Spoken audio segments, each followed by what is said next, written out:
அமெரிக்காவில் வாக்குப்பதிவு நடைமுறை பிற நாடுகளில் இருந்து முற்றிலும் மாறுபட்டது. இந்தியாவை போன்று அல்லாமல் ஒவ்வொரு மாநிலமும் தனி நாடு போல செயல்படுவதால் ஒவ்வொரு மாநிலமும் தனித்தனியாக தேர்தல் முடிவுகளை அறிவிக்க வேண்டும். ஒவ்வொரு மாநிலமும் தங்களுக்கென பிரத்யேகமான விதிமுறைகளையும் கொண்டிருக்கின்றன. இந்த நடைமுறைகளை இனி விரிவாக பார்க்கலாம்.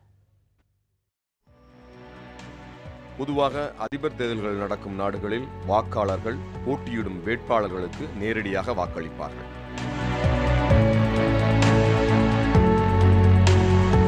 ஆனால் அமெரிக்காவில் நடப்பது மேலோட்டமாக பார்ப்பதற்கு நேரடி தேர்தல் போல தோன்றினாலும் உண்மையில் அது நேரடி தேர்தல் அல்ல. வாக்காளர்கள் நேரடியாக வேட்பாளர்களுக்கு வாக்களிப்பதில்லை. மாறாக தேர்வாளர்கள் எனப்படும் அதிபரை தேர்வு செய்யும் பிரதிநிதிகளுக்கே அவர்கள் வாக்களிக்கிறார்கள். இந்த தேர்தலில் மொத்தம் 538 பிரதிநிதிகளின் வாக்குகள் உள்ளன. இது அமெரிக்க நாடாளுமன்ற செனட் அவை மற்றும் பிரதிநிதிகள் அவை ஆகியவற்றுடன் நேரடி தொடர்புடையது.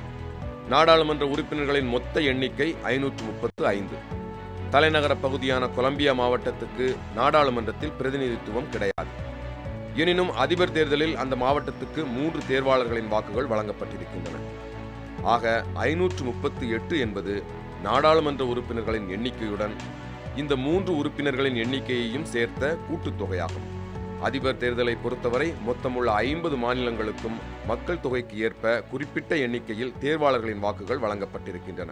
உதாரணமாக கலிபோர்னியாவுக்கு 55 வாக்குகளும் டெக்சஸுக்கு 38 வாக்குகளும் உண்டு. மாநிலங்களின் மக்கள் கட்சிகளின் சார்பில் பட்டியலிடப்படும் தேர்வாளர்களுக்கு வாக்களிக்கிறார்கள்.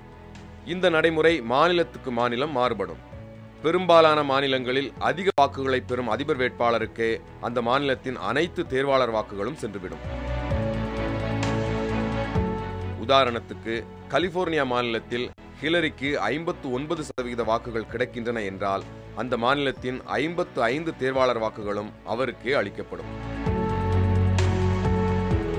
மெயின் போன்ற சில மாநிலங்களில் இந்த நடைமுறை மாறுபடுகிறது. அந்த மாநிலம் வேட்பாளர்கள் பெற்ற வாக்குகளின் சதவிகிதத்துக்கு ஏற்ப தேர்வாளர்களின் வாக்குகளை பகிர்ந்து அளிக்கிறது.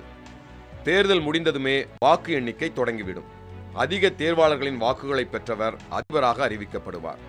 அதிபராக தேர்வு செய்யப்படுவதற்கு குறைந்தபட்சம் 270 தேர்வாளர்களின் வாக்குகளை பெற்றாக வேண்டும். ஒருவேளை சமநிலை ஏற்பட்டால் பிரதிநிதிகள் அவையில் வாக்கெடுப்பு நடத்தப்பட்டு அதிபர் தேர்வு செய்யப்படுவார்.